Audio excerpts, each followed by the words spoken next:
Hello everyone, my name is Alifadana binti Muhammad Fitri. Matric number is 1241266 and today I am excited to present the evolution of media effect theories. Media effect theories aim to explain how various media from like TV, films and digital platforms shape our attitudes, behaviors and perceptions. Throughout these presentations, I will cover three distinct stages of theories development, which is the hypodermic needle theories, strong effects, and the two-step flow theories, medium effect, and the last one, the selective exposure theories, limited effects. To understand these theories, we must look at how our perspective on the audience has changed. Early theories, like the hypodermic needle theories, view the audience as passive receivers who were immediately and powerfully influenced by mass media. As communications and research advance, we move toward the two-step flow theories, which suggests that media influence is not direct but is immediate by influential individuals called opinion leaders. Finally, modern perspective is selective exposure recognize that audiences are active. They purposefully choose media that align with their own beliefs and making their media power much more limited. This theory suggests that mass media messages are like a magic bullet fired from a media gun into the viewer's heads or a needle invasion message directed into a passive audience. It emerged in early 20th century due to the fast rise of radio, television, and a use of propaganda. A famous historical context for this theory include the Paint studies of the 1930s, which invests how movie impact children and adults.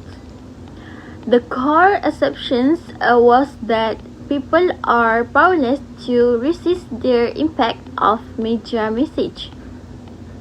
However, this theory was later discredited because it oversimplified the complex relationships between media and society. In contrast, the two-step flow theories was introduced by Paul Lazarsfeld, Bernard Berenson, and Hazel Caudet in their 1944 study, The People's Choice. They were surprised to find that personal context influenced voting behavior more than direct exposure to radio or newspapers.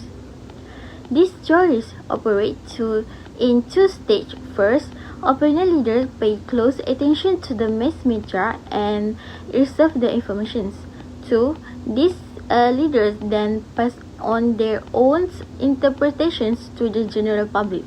This means media influence is indirect and filtered through the lens of interpersonal communications. Finally, we have the selective exposure theory. This theory suggests that the impact of media is limited because people are not passive receivers.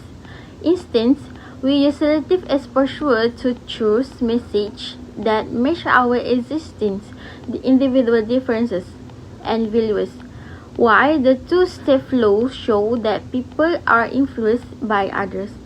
Selective exposure show that we influence ourselves by choosing what we see. In highlight that the relationship between media and audience is nuanced and that interpersonal communications remains a significant role in shaping public opinions.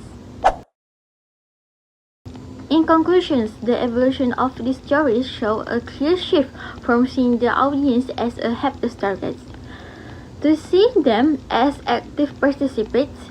While the magic bullet theory is now considered outdated, the concept of opinion leaders from the two-step flow remains highly relevant today, especially with the rise of social media influencers.